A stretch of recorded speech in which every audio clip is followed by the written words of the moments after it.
विश्वान्देव चरितर्दृष्टान् परासु व्यदभद्रं तन्नयासु ओम भद्रं कर्णेभिः शृणुयामदेवा भद्रं पश्येमाक्षभिर्यथा विश्वैरङ्गैस्तुष्वांसस्तनभिर्यशेमहि देवहितमदायुः। ओम वेद प्रेमियों सुधी श्रोताओं, संप्रति हम सब यजुर्वेद के 6ठे अध्याय के 26वें मंत्र की व्याख्या में प्रवेश करने जा रहे हैं। मंत्र का शीर्षक है सोम शक्ति और संबंधित मंत्र का सर्वप्रथम सस्वर पाठ हो जाए। सोमराजन् विश्वास्त्वं राजा उपावारो हव्यश्वास्त्वां राजा उपावारो हन्तु शृणोतु अग्निः समिधा हवं मे शृण्वन्तु वापो धिखणाश्च देवीः श्रोताग्रावाणो विदुखो नाचति यज्ञो श्रेणो तु देवाः सविता हवं मे स्वाहा।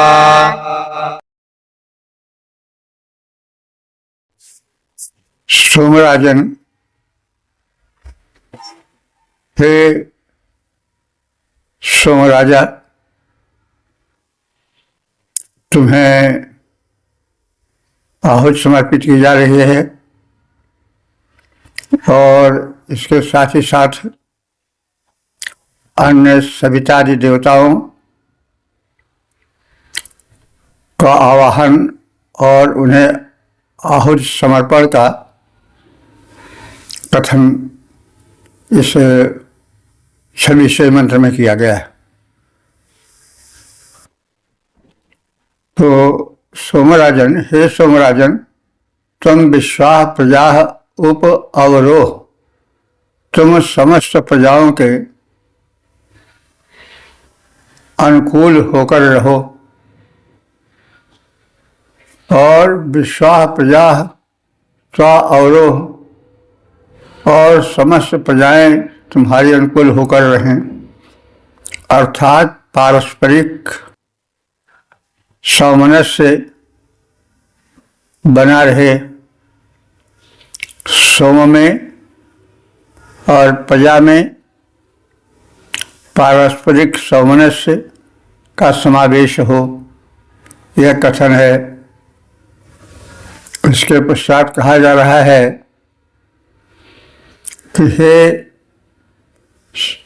समिधा अग्नि, समिधा द्वारा प्रज्वलित अग्निदेव, समिधा आप सब जानते हैं वह काष्ठ जिससे कि यज्ञवेदी में अग्नि प्रज्वलित होता है। तो हे समिधा अग्नि, हे समिधा काष्ठ आदि द्वारा प्रज्वलित अग्नि देवता, मैं हवम, मेरे आवाहन को श्रोतु, आप सुनो। देवी आपः, और हे दिव्य जलों, देवी माने दिव्य, आपः माने जल। तो आपः जल जो है यह हमेशा बहुवचनांत संस्कृत में प्रयोग होता है। तो आपः बहुवचनांत है, संबोधन रूप में आया है। हे देवी आपः, हे दिव्य जलों, मैं हवम शृण्वन्तु मैं माने मेरे, हवम माने आवाहन को, श्रवंत माने सुने, विश्वाह प्रजा, विश्वाह माने समस्त, प्रजा माने प्रजाएं, त्वा अवरोहन तो तुम्हारे अनुकूल होकर रहें। सविता देवः में हवम शृणोतु, जो जगदूत पादक सविता देवता हैं वे मेरे आवाहन को सुने और स्वाहा इन सब कथित देवताओं को स्वाहोच्चारण पूर्वक आहुति समर्पित है।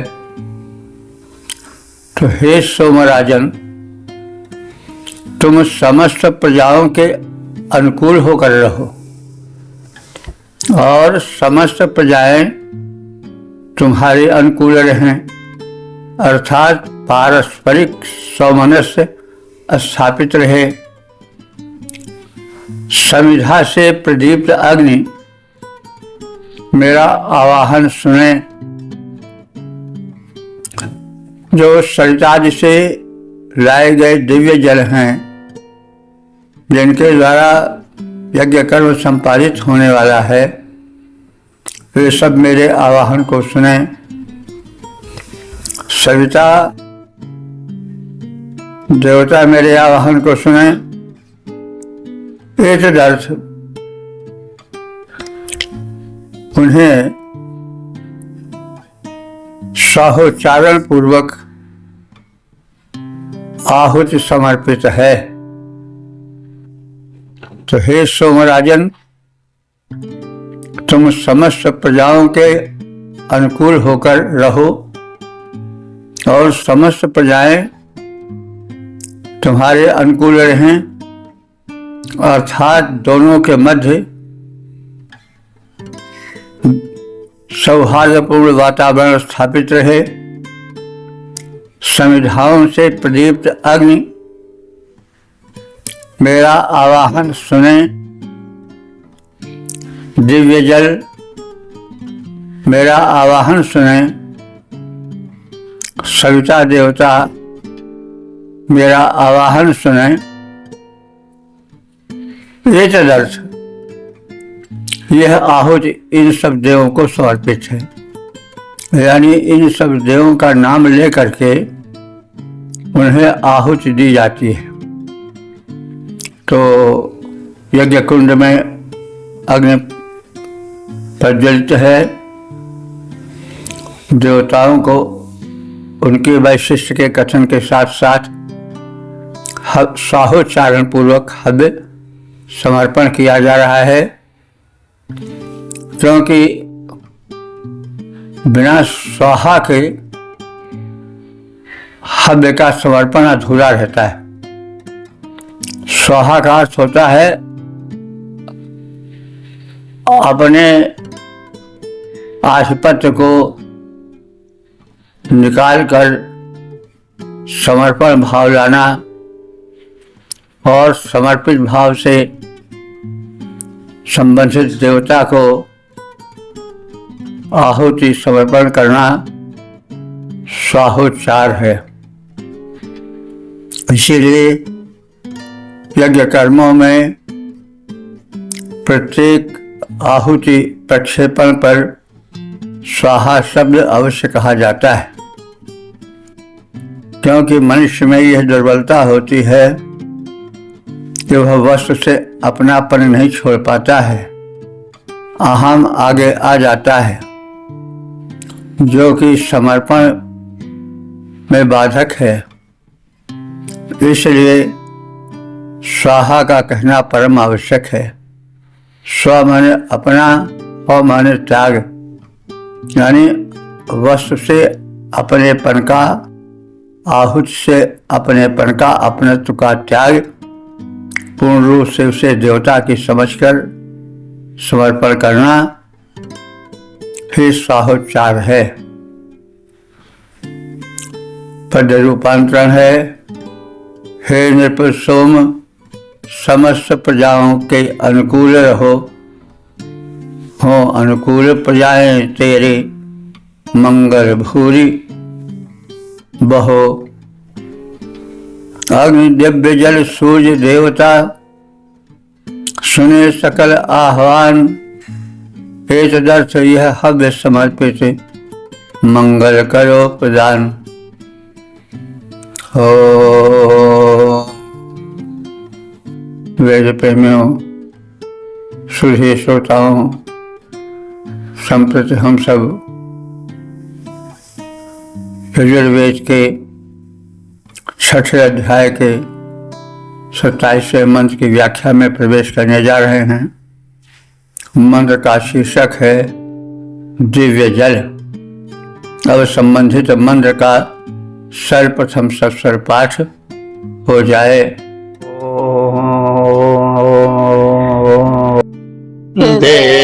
देवीरापो अपान्नपाद्यो वा ऊर्मिरेहावृथिया इन्द्रियावान्मदिन्तमः तन्देवेभ्यो देवत्रा दत्ता शुक्रापेभ्यो जेखां भागस्थ स्वाहा।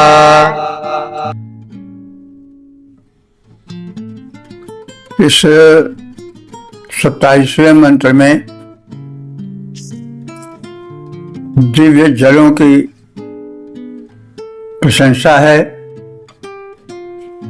उनके प्रति समर्पण है। यज्ञ कार्यों में जल का बड़ा महत्व है। जब यज्ञ होता था तो विशेषकर नदियों का जल भरकर लाया जाता था। तो नियम ये हमारे यहाँ रहा है कि किसी वस्तु को जड़ समझकर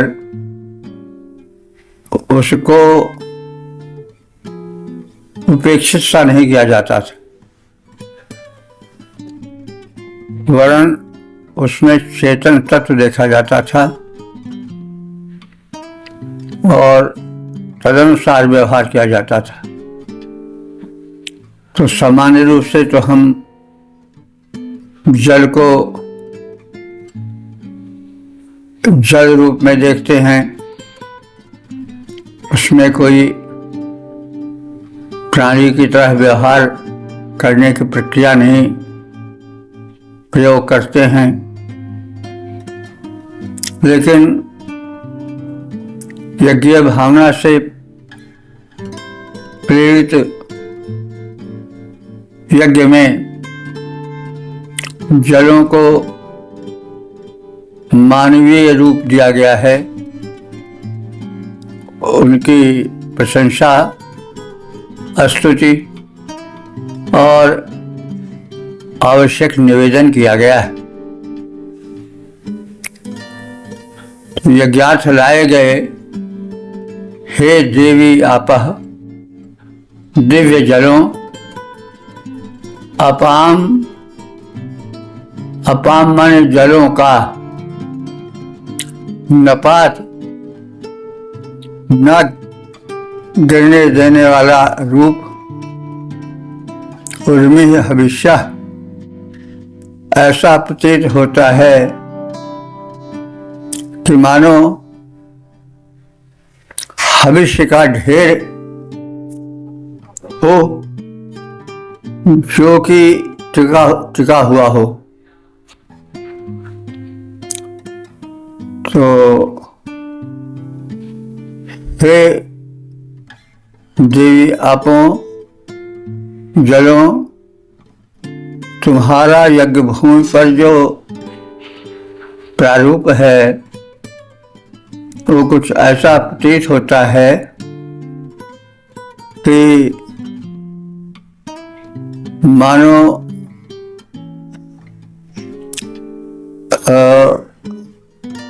आहुति का ढेर हो।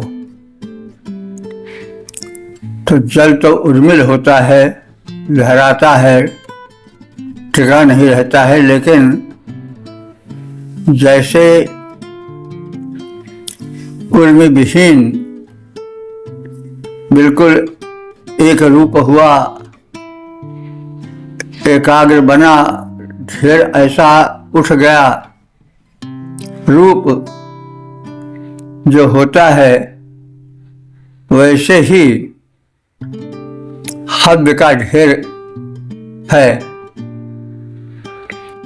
तो जल से पावनता और जो हव्य का ढेर है, आहुति का जो स्तूपीकरण है, वो ऐसा होता है कि मानो पवित्र जल हो और टिक गया हो। और जैसे उठता है जल और उठकर गिरता है, तो उठने पर जो उसका प्रारूप बन जाता है वो जैसे गिरे नहीं, ऐसे ही जो आहुति रखी हुई है वह प्रतीत हो रही है। आहुति का ढेर ऐसे ही अनुभूत हो रहा है। मदिन तमः, यह आनंदित करने वाला है। मदिन तमः आनंदप्रद है। उसे देवेभ्यः, यानी उस आहुति के ढेर को देवेभ्यः, देवों के लिए, शुक्रपेभ्यः, वीर्य रक्षा के लिए, देवत्व के रक्षण के लिए जो है वह दत्त, हे उपासको प्रदान करो। ऐशाम, जिनके तुम भी भागा अस्थ, उसके उत्कर्ष के भागी हो।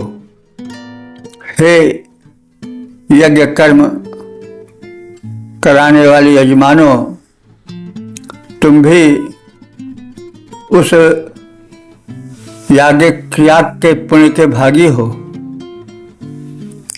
स्वाहा, और देवों को स्वाहोच्चार पूर्वक हवि समर्पण है।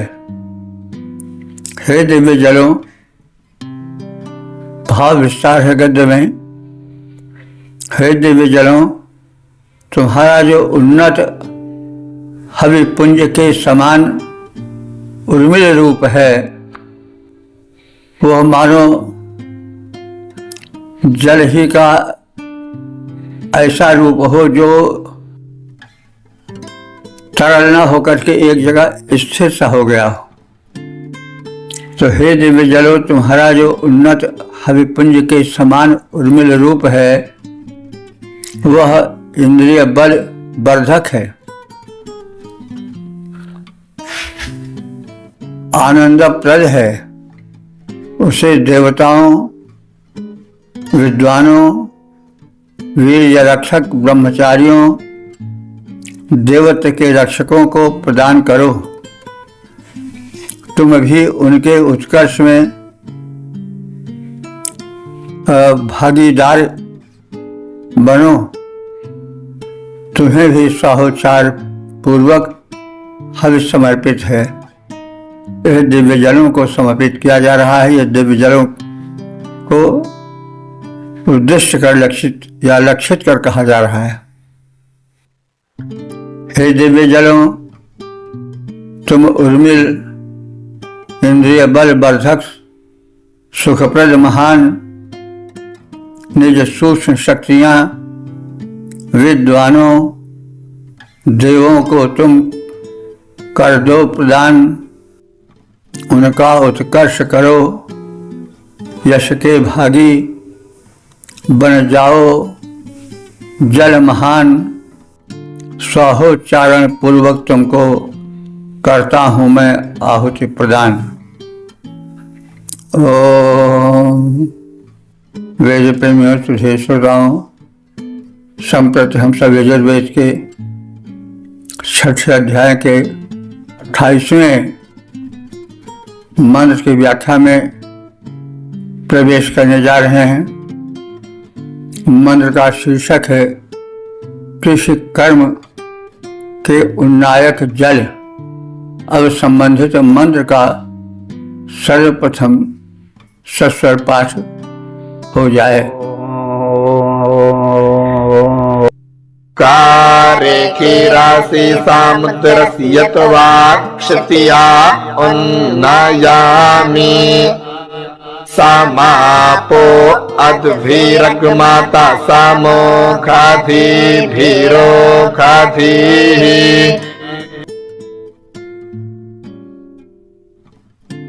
इस 28वें मंत्र में कृषि कर्म का आधार जल यह कथित है। तो कर्म तो हो रहा है यज्ञ का, अब इसमें कृषि कर्म कहाँ से आ गया? इसका समाधान इस प्रकार हो सकता है कि जल से फसलों का सिंचन होता है, उस जल के सिंचन से कृषि में अन्नोत्पादन होता है और अन्नों से फिर हव्यादिक बनते हैं। तिल, तंडुल, जौ आदि का उपयोग होता है आहुति कर्म में। तो इस यज्ञ के बीच में जलों की उपयोगिता, उनकी प्रशंसा कृषि कर्म के पूरक रूप में भी की जा रही है, क्योंकि कृषि कर्म से उत्पन्न अन्न ही यज्ञ के विशेष कारण बनते हैं। तो कृषि कर्म के आधारभूत जल को संबोधित करके कहा जा रहा है कि हे जलों, कार्षि ही असि, कृषि से कार्षि बना है। तुम कार्षि हो। कार्षि माने कृषि के उत्पादक हो, यानी तुम्हारे सिंचनादि कर्म के द्वारा फसलें बढ़ती हैं, उनमें अन्न आता है और परिपक्व होता है। तो कृषि कर्म के मुख्य आधार तुम हो। तो तुमको समुद्र शिक्षा उन्नयामि, समुद्र से लेकर संपूर्ण भूमि पर्यंत कृषि कर्म की उन्नति करने हेतु प्रेरित करता हूँ कि तुम्हारे माध्यम से कृषि कर्म उन्नत होता रहे, ताकि उसी के आधार पर यज्ञ कर्म भी परिपूरित होता रहे। तो आप हे जलों, अरभी जलों, तुम्हारे विशेष जलों के भिन्न भिन्न प्रारूपों के माध्यम से औषधियां सिंचित होती हैं। तो जल के बीज रूप हैं, वृक्ष का जल हुआ, तालाबों में सिंचित जल हुआ, तालाबों में संचित जल हुआ, उससे कृषि का सिंचन होता है। कूप के जल से भी कृषि का सिंचन होता है। इसलिए सिंचन के विविध माध्यमों का संकेत किया जा रहा है कि हे जलों, तुम विविध माध्यमों से कृषि कर्म में सहायक होते हो और उसी कृषि कर्म के आधार पर अन्न जो उत्पन्न होता है उससे यज्ञ कर्म संपादित होता है। औषधि भी भिन्न भिन्न प्रकार की औषधियों भी तुम्हारे द्वारा सिंचित और विवर्धित होती हैं और वे समअगमत उन्नति को प्राप्त होती हैं, फलती फूलती हैं। तो हे जलों, तुम किसी कर्म के कारण हो, किसी कर्म तुम्हारे माध्यम से परिपूरित होता है। समुद्र पर्यंत भूमि को तुम उर्वरा बनाओ और लहराती फसलों से परिपूरित कराओ। जलों द्वारा औषधियाँ और कृषि समुन्नति प्राप्त करती जाएं, ऐसी व्यवस्थाएं बनाओ।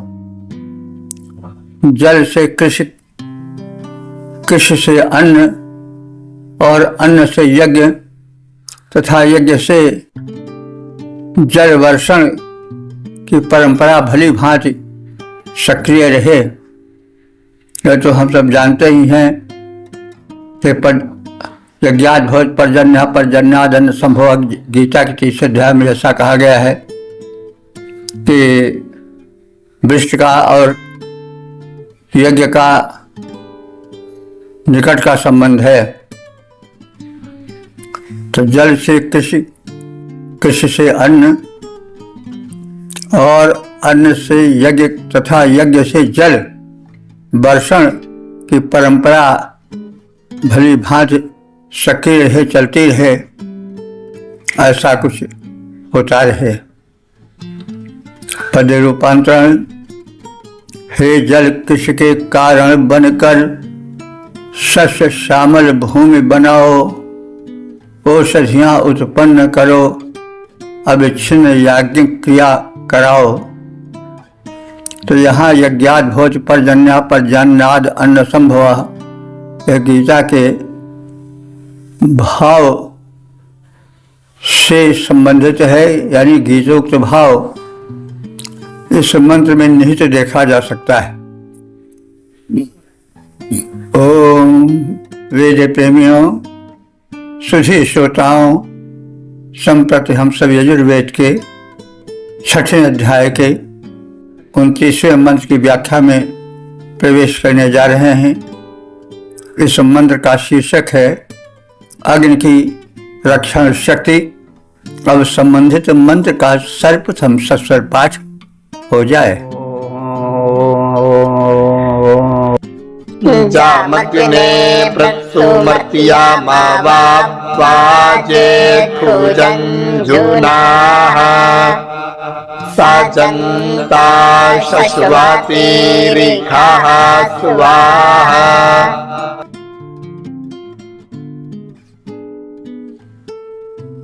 इस 29वें मंत्र में अग्निदेव की महत्ता का कथन है। अग्नि, हे अग्नि देवता, तुम यम पुरुषम, जिस पुरुष को पृष्ठ माने संग्रामों में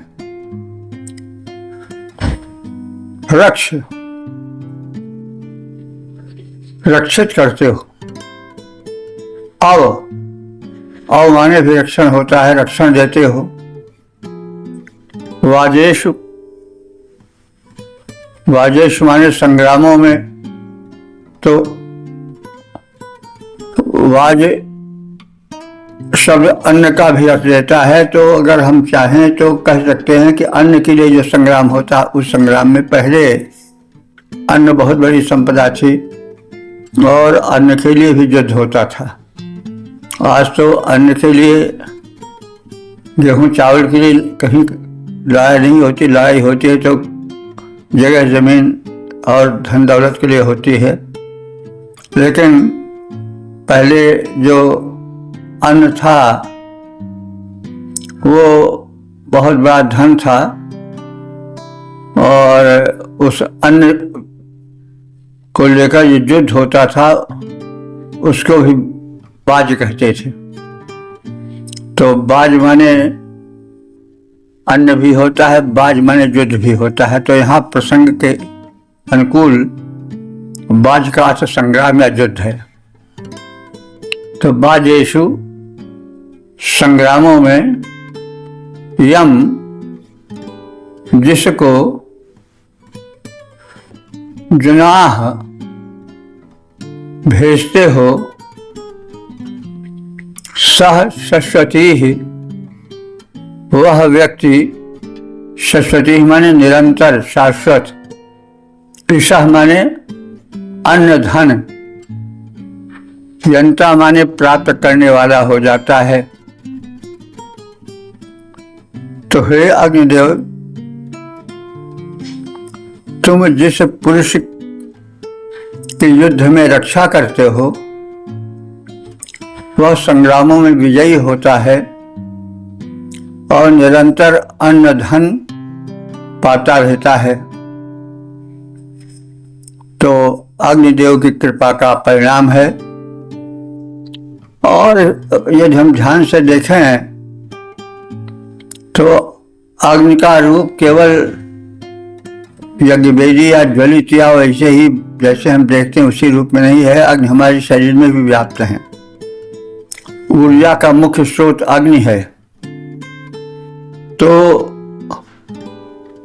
जिस पुरुष में अग्नि तत्व प्रज्वलित होता है, यानी उस अग्नि के प्रज्वलन से ऊर्जा का उत्पादन होता है और उस ऊर्जा उत्पादन से संग्राम में विजय मिलती है। और उस सबके मूल में रहते कौन है? अग्निदेव। क्योंकि अग्निदेव जो है ऊर्जा के मूल स्रोत हैं। इसलिए हे अग्निदेव, जिस पुरुष की तुम युद्ध में रक्षा करते हो वह संग्रामों में विजयी, निरंतर अन्न धन प्राप्त करता रहता है। और भाई आगे तक चलो तो आजकल तो जितने मिसाइल्स हैं, एटम बम्स वगैरह हैं, उन सब में अग्नि तत्व का ही विस्फोट होता है। और ऊर्जा का स्रोत तो अग्नि ही है। क्या शारीरिक ऊर्जा, क्या यांत्रिक ऊर्जा, सभी ऊर्जाओं के पीछे अग्नि ही किसी न किसी रूप में रहता है। इसलिए हमें अग्नि का जो सूक्ष्म रूप है उसे भी स्थूल के साथ ही समझना आवश्यक है। पद रूपांतरण है, रण में रक्षा करते जिनकी, अग्निदेव तुम बने सहायक, युद्धों में अन्नों के पाने में वे बनते हैं नित्य लायक। ओम। वेद प्रेमियों सही श्रोताओं, संप्रति हम सब यजुर्वेद के 6वें अध्याय के 30वें मंत्र की व्याख्या में प्रवेश करने जा रहे हैं। मंत्र का शीर्षक है संतुष्ट हेतु प्रार्थना। अब संबंधित मंत्र का सर्वप्रथम सस्वर पाठ हो जाए। देवस्यत्वा सावितुः पुरा सावेश्विनोर्बाहुभ्यां पूषणो हस्ताभ्याम् आददे रावासी गाभीरामीमामथुवारं क्रेधीन्द्राय सुकूतमम्मा उत्तमेन पाविनोर्जस्वन्तं मधुमन्तं पायस्वन्तं निग्राभ्यास्तादेवश्रुतस्तर्पायातामा मनो मे।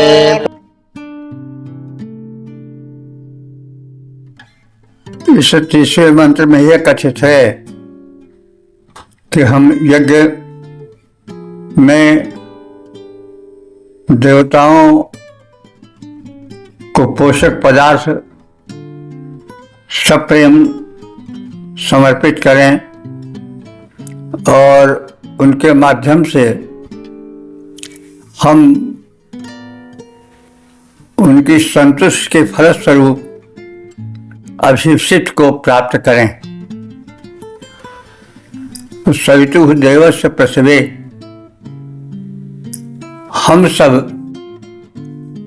सविता देवता के द्वारा उत्पन्न इस संसार में, सविता देवता के विषय में बहुत कुछ कहा जा चुका है। सूर्य देवता का एक प्रारूप है जो सबसे पहला रूप है और कहा जाता है कि जगदुत्पत्ति के कारण सविता देवता है।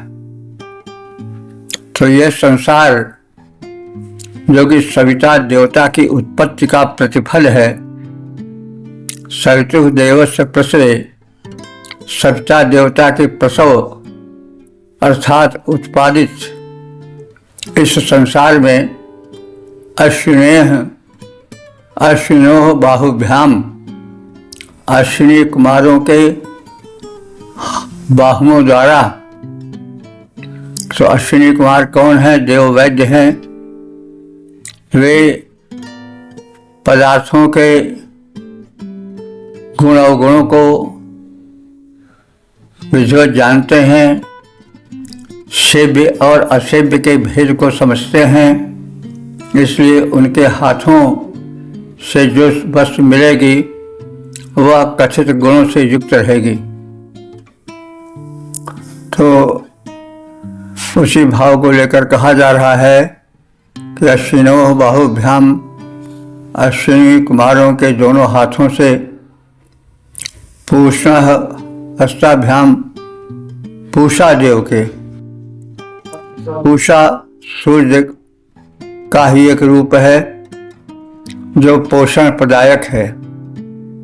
तो पूषा शब्द इसलिए कहा गया कि जो पदार्थ हो वो पोषण प्रद हो।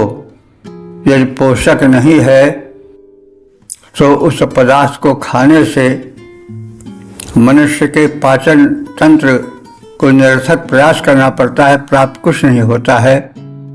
आजकल लोग जिह्वा की लोलुपतावश तमाम ऐसी वस्तुओं का आहार कर जाते हैं जिससे जिह्वा का स्वादन तो अवश्य होता है, उसकी तृप्ति होती है, लेकिन शरीर को उस भोजन से कुछ विशेष उपलब्धि नहीं हो पाती, केवल तृप्ति भर होती है कि खा लिए कोई चीज। तो इसलिए आहार में पोषकत्व का होना आवश्यक है और इसी को लक्ष्य करके कहा जा रहा है कि पोषण हस्ताभ्याम, हम पूषा देव के हाथों से भोज्य पदार्थ को ग्रहण करें जिसमें पोषकता का भरपूर समावेश हो। तो आदतें और इन पदार्थ को मैं यज्ञीय प्रयोजन हेतु ग्रहण करता हूँ। राया अस्य, हे देव तुम जो हो वो हो, धन धान्य प्रदायक हो, उनके स्वामी हो। सुश्रुतमं उत्तमेन पविना, बलिष्ठ उत्तम वज्रवत पुष्ट हाथों से और ऊर्जस्वंतम उत्तम ऊर्जा युक्त साधनों से, मधुमंतम माधुर्य भरे साधनों से, पयस्वंतम दुग्धादि पोषक पदार्थों के माध्यम से उनसे बने हुए हम हव्याज को हे देव तुम्हें समर्पित कर रहे हैं। कृधि करना, तो कृधि समर्पित कर रहे हैं। सविता देवता की प्रसूति इस संसार में होने वाले इस यज्ञ में देवता की प्रसन्नता के लिए अश्विनी कुमारों की भुजाओं और पूषा देव के हाथों से हम यज्ञीय पदार्थों को ग्रहण करते हैं, ताकि देवगण उस भोज्य पदार्थ में पोषकत्व और स्वास्थ्यप्रद तत्वों के कारण संतुष्ट हों। हे यज्ञ साधनों, तुम उत्तम दाता हो। उस परमेश्वर की संतुष्टि के लिए हम विशाल यज्ञ को शक्ति संपन्न पोषक पदार्थों एवं सुमधुर रसों से परिपूरित करते हैं और तुम्हें समर्पित करते हैं। हव्यग्राही देव हमें संतुष्ट और संपन्न बनाए। पद रूपांतरण अश्विनी और पूषा कर से वस्तु में ग्रहण करते हैं, उनसे स्पर्शित गुण उन वस्तुओं मध्य सदा भरते हैं। हे दाता, हम तुम्हें चाहते पोषक मधुर पदार्थ उसे ग्रहण कर हमें देवता कर दो। पूर्ण कृतार्थ पोषक पदार्थों से श्री देव को जो है वह हव्य अर्पण करना चाहिए। और क्योंकि जो हम देव अर्पण करेंगे उसी का ग्रहण करेंगे, संकेत है कि जो भोजन हो सात्विक हो, देवार्पित हो और साथ साथ वो रस और पोषण से युक्त हो। उसमें आयुर्वेदीय गुणों का औषधीय गुणों का समावेश हो। वेद प्रेमियों सुधे श्रोताओं, संप्रति हम सब यजुर्वेद के 6वें अध्याय के 31वें मंत्र की व्याख्या में प्रवेश करने जा रहे हैं। मंत्र का शीर्षक है देव गण सुतृप्त हों और संबंधित मंत्र का सर्वप्रथम सत्सर पाठ हो जाए। मनो में तर्पायात वाचं में तर्पायात प्राणं में तर्पायात चक्षुं में तर्पायात श्रोत्रं में तर्पायातात्मानं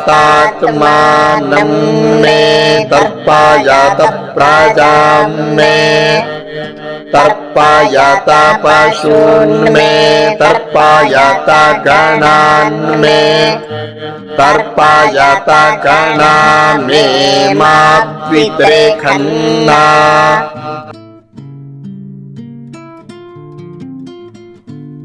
इस 31वें मंत्र में देव शक्तियों से पूर्ण सुतृप्ति की कामना की गई है, क्योंकि यदि तृप्ति न रही तो कितनी भी उपलब्धि क्यों न हो जाए, व्यक्ति में दारिद्र्य ही बना रहेगा। तो उपलब्धि हेतु तो स्थान स्थान पर प्रार्थनाएं हुई हैं वेदों में, लेकिन इसमें बड़े पते की बात यह कही गई है कि हमें धन धान्य उपलब्ध तो हों, लेकिन उसके साथ सुतृप्ति भी मिले, क्योंकि जब तक मनुष्य में तृप्ति नहीं आती तब तक उसका दारिद्र्य जाता नहीं है। तो चाह गई चिंता गई, मनुआ बेपरवाह, जाको कछु न चाहिए सो साहन को साह। शाहनशाह कौन है? जिसको कुछ नहीं चाहिए, जो तृप्त हो अपने में। आत्मेव आत्मा तृप्ता, जो प्रत्येक परिस्थिति में तृप्त हो वही सुखी है। और जो अतृप्त है वह जितना पावेगा उतने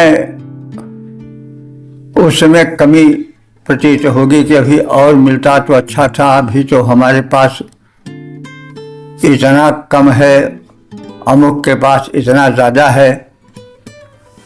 तो निष्कर्ष यह है कि उपलब्धि के पश्चात तृप्ति का भी होना परम आवश्यक है। और इस मर्म को ध्यान में रख करके ऋषि कह रहा है कि हे देव, मैं मनः तर्पयत, मेरे मन को तृप्त करो। मैं वाचम तर्पयत, मेरी वाणी को तृप्त करो। तो मन तृप्त हो गया, लेकिन अगर वचन नहीं तृप्त हुआ,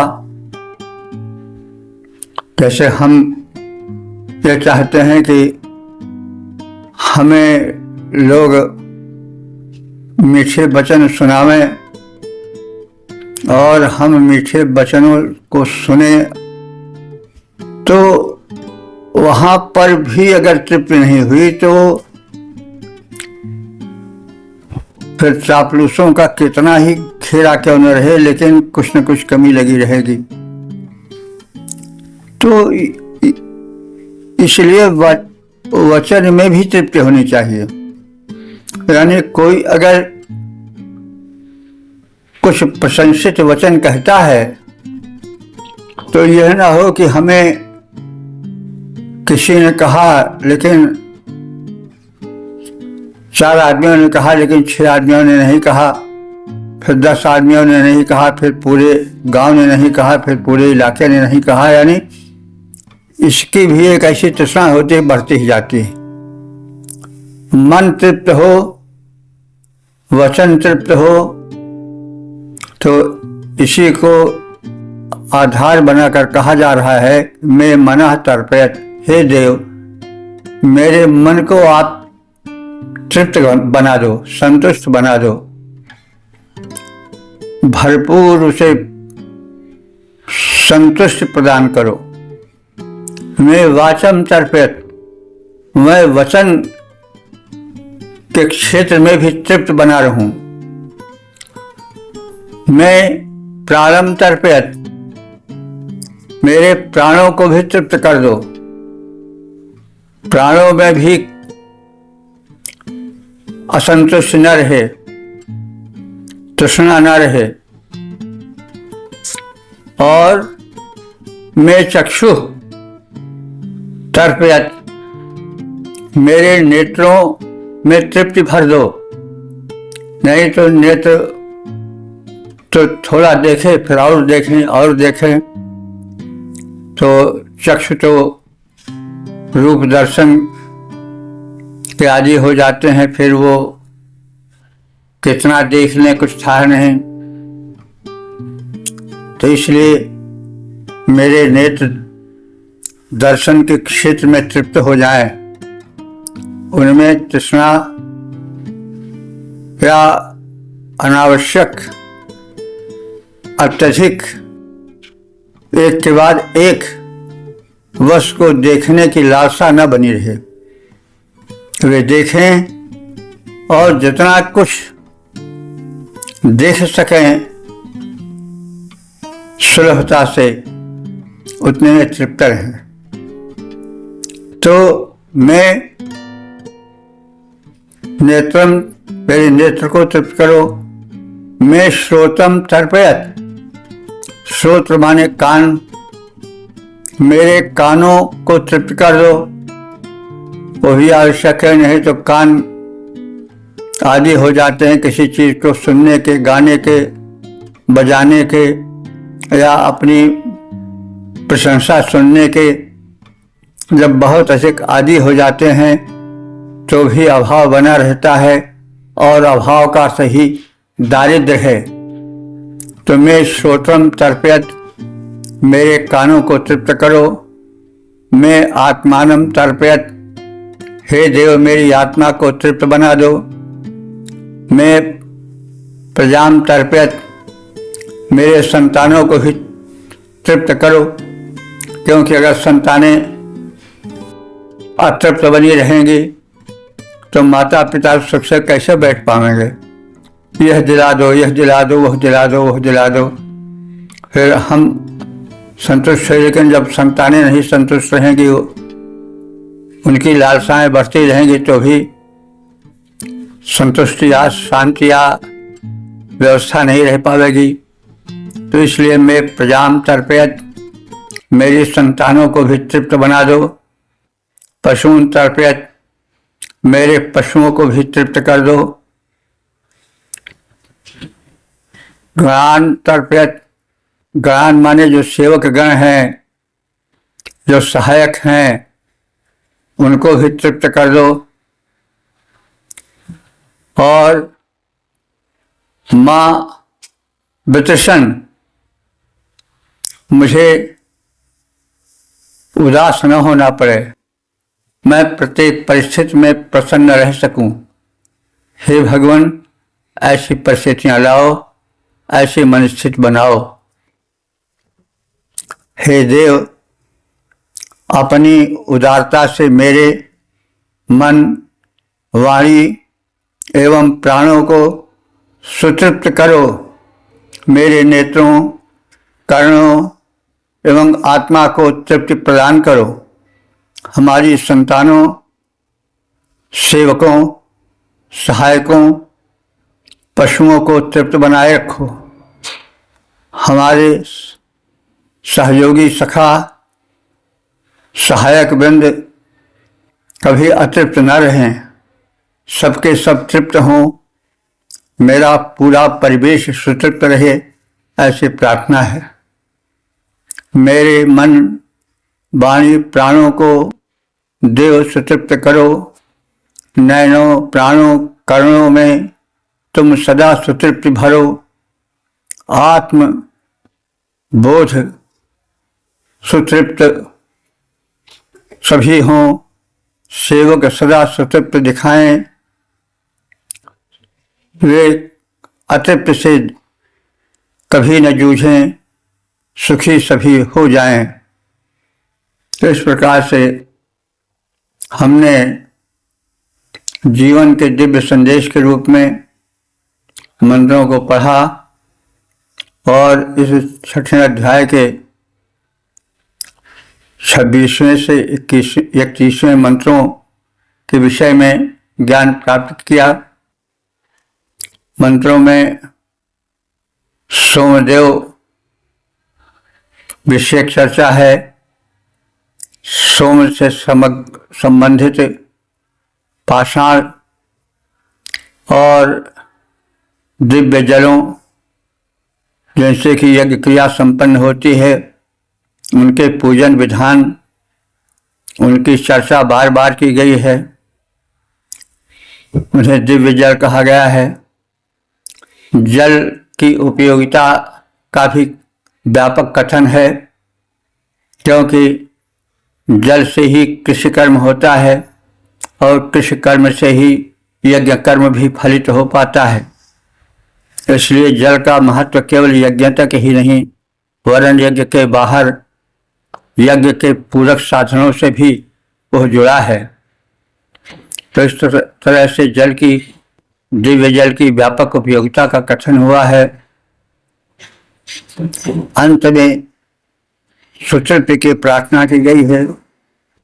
कि देवता हमें सब दें, लेकिन उसके साथ साथ सुतृप्ति भी प्रदान करें, और हमें नहीं, हमारे पुत्रों पौत्रों अनुचरों सखा सहयोगियों में भी तृप्ति हो, ताकि हम जिस किसी वातावरण में रहें, जिस किसी स्थिति में रहें, संतुष्ट रहें।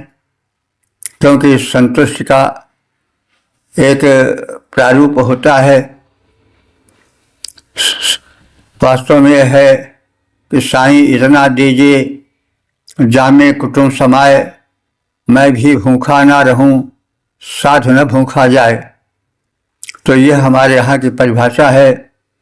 नहीं तो फिर धनहीन कहें धनवान सुखी, धनवान कहें सुख राजा को भारी, और राजा कहें महाराजा सुखी, महाराजा कहें सुख इंद्र को भारी। इंद्र कहें अहें विष्णु सुखी, और विष्णु कहें अहें शंभु सुखारी। सब सोच विचारी कहे तुलसी, रघुवीर बिना सब लोक दुखारी। तो भाई राम स्वयं संतोष के, स्वयं त्याग के प्रतिमूर्ति हैं। तो जो राम के जन बने, जो भगवत जन बने, जो वेदोपासक बने, वे सुतृप्ति की भी चाह करें। धनेश्वर्य प्राप्ति कोई बुरा नहीं है, वेद उसकी प्रशंसा करता है। पुरुषार्थ की और उपलब्धि की, धन धान्य की इच्छा है, क्योंकि यज्ञ कर्म साधन से ही होता है। साधन में धन धान्य प्रमुख है, लेकिन उसके साथ साथ तृप्ति भी होनी चाहिए। अगर तृप्ति नहीं हुई तो जितना मिलेगा उतना ही कम दिखाई पड़ेगा।